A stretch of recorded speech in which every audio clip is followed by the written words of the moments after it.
Welcome back, and if this is your first time watching my channel, thank you so much for tuning in. I'm Lexi.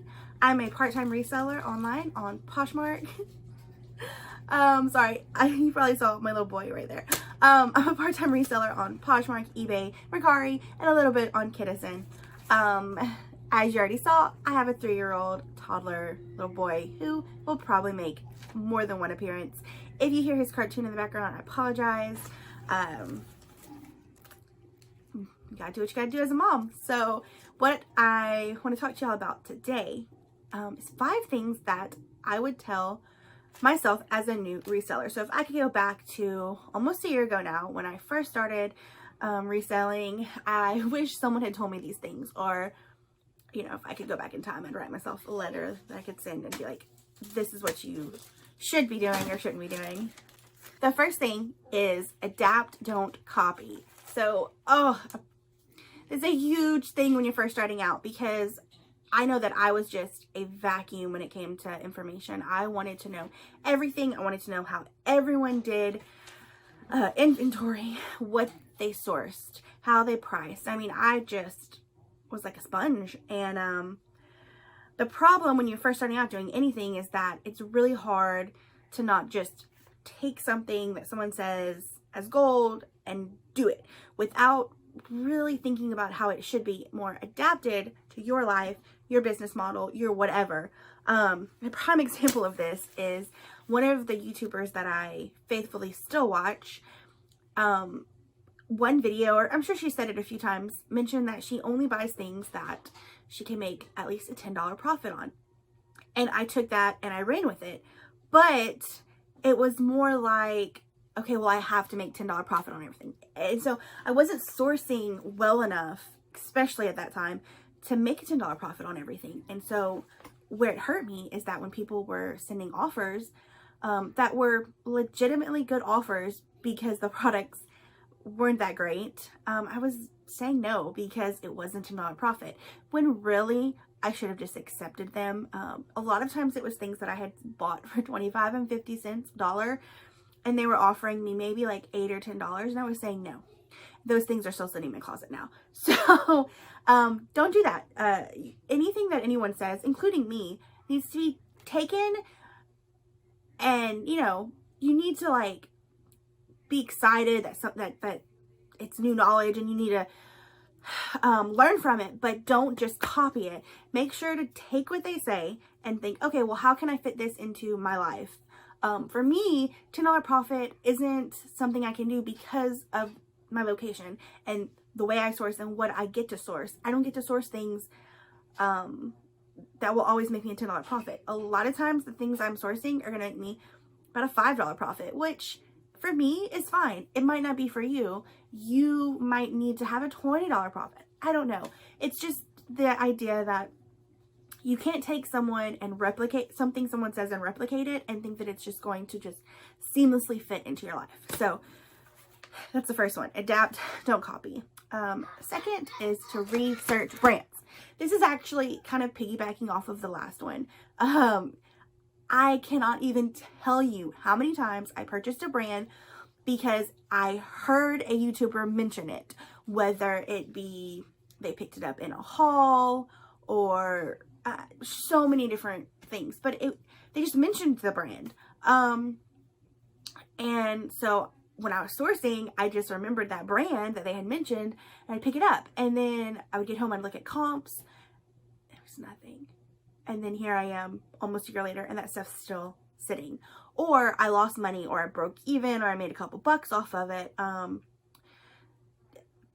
When you hear something, so for example, during my hauls or my what's old, if I mention a brand, you have to understand that yes, brand matters, but so does style, so does the trends that are going on. Price point matters a lot. That was one thing I know that I messed up on, because I've watched a lot of people that shop at the bins or they shop at Fill-A-Bags, and you know, they would say these brands. Let's see, what's one off the top of my head? There was a lot of like talk about Chico's. I remember picking up Chico's at the beginning, and like Loft, and I didn't research these brands, but people had picked them up, but they had picked them up for pennies on the dollar, and they were reselling them for like, you know, $10, $15, $20. I didn't know that either. I just heard the brand. I saw it when I was out. I picked it up. Now it's just sitting in storage. But, you know, I learned from it. So now whenever a YouTuber or Instagram or anyone says a brand that I've never heard of, I listen way more carefully. I pay attention to what style it is. I pay attention to what they paid for it. And then I look it up before I even think about sourcing it for myself. Because it's the same as what I said at the beginning, you know, adapt, don't copy. What might work for their business model might not be the same for yours. So be sure to research your brands. Don't just hear a brand, stick it in your head, and then just let it resurface when you're sourcing and you have no other information on it. It's not a good way to source. Okay, number 3 is don't be afraid to pay up. Oh, y'all. I can't even tell y'all how many things I passed on over the past year, especially in like the first 5-6 months of reselling, that I should have bought because I would have made good money off of them. However, I was so afraid to spend more than like $5 to $8 on something. Even though things were going to bring me more profit, I was scared. Shoes is a huge thing when it comes to not paying up from me, because at my Goodwills in my area, they price each shoe individually or each pair individually. And so, you know, they can price them pretty much. Like, you know, it's hard to find anything under like $3.99. And the $3.99 shoes are shoes that you can like resell for $5, you know? So, I never bought shoes pretty much at the beginning. Like, I do have some shoes that I purchased at the bins, or I purchased at garage sales for really, really cheap. But as for paying $5, $6, $10, $15 for shoes, I never did that before. And that's definitely something I'm trying to work on now, because they sell so much quicker. They're easier to list. They're easier to photograph. So I missed out on a lot of good shoes because I didn't want to pay up, and other items too. So I'm not saying that you need to pay up for something, pay $5, $6 for something that's going to sell for $15. But if you find something that's $10, $15, $20 and it's going to make you it's going to double, triple your money, go for it. Just do it. It's going to happen. I actually just did a retail arbitrage trip earlier this year. It was like pretty much my first ever really, really solid, I'm looking for stuff to resell, retail arbitrage attempt. And I paid $17 for a jacket, and it just sold for $58. So for me, I made double my money. It was a pretty quick flip. It was a good brand that brought activity to my closet, and it was a risk, and I took it. Now granted, other people might not want to pay $17 for just a profit of about $25 or $30, but I was experimenting. So just pay up for things that deserve to be paid up for. I'll say that.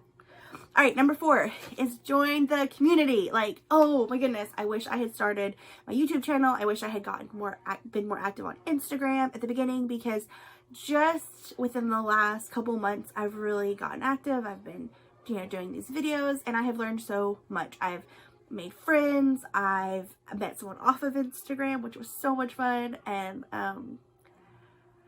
there's so much free knowledge out there on YouTube and on Instagram that you're just kind of a fool if you don't take advantage of it. And you need to just interact as well, though, because I have been on YouTube watching for almost a year, but I wasn't commenting, I wasn't talking to people. Same on Instagram. And ask questions. I just started really asking questions on like Instagram. Someone had put that they didn't do measurements like in their listing.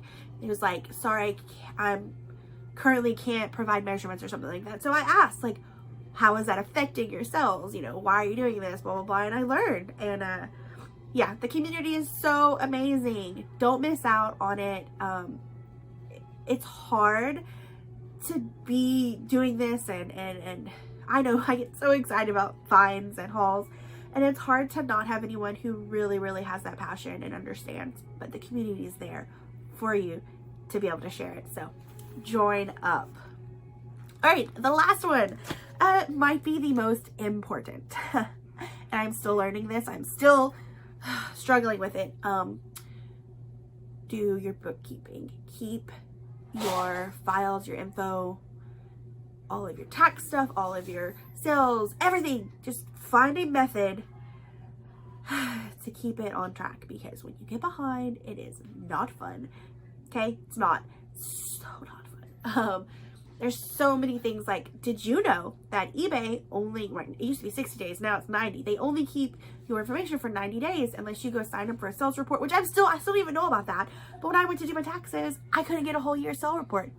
And I didn't know that because I didn't keep up with my paperwork, and I didn't keep up with my bookkeeping, and I didn't research and learn before I had to do it all. So do it. Find out how you want to track your inventory, how you want to track your sales, and stick with it. If you have to spend an entire day every week updating everything and making sure you are all caught up, do it, because it is worth it in the end. Okay. It's March right now, and I am slowly creeping my way to getting caught up for this year alone, because I was so behind last year and I really didn't start this year off very well either. So please do as I say, not as I do, and keep up with your bookkeeping and all of your spreadsheets and charts, because it can get ugly.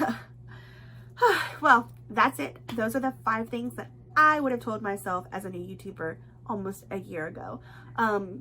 If you have anything to add, please leave a comment below. I would love to hear what you wish you would have told yourself as a new reseller, or if you have tips for new resellers. And go follow me at Thrifty Lexi on Instagram. And my closet is GEORGIACOLE on Poshmark. So I hope to see you in my next video, and I'll see y'all later. Bye.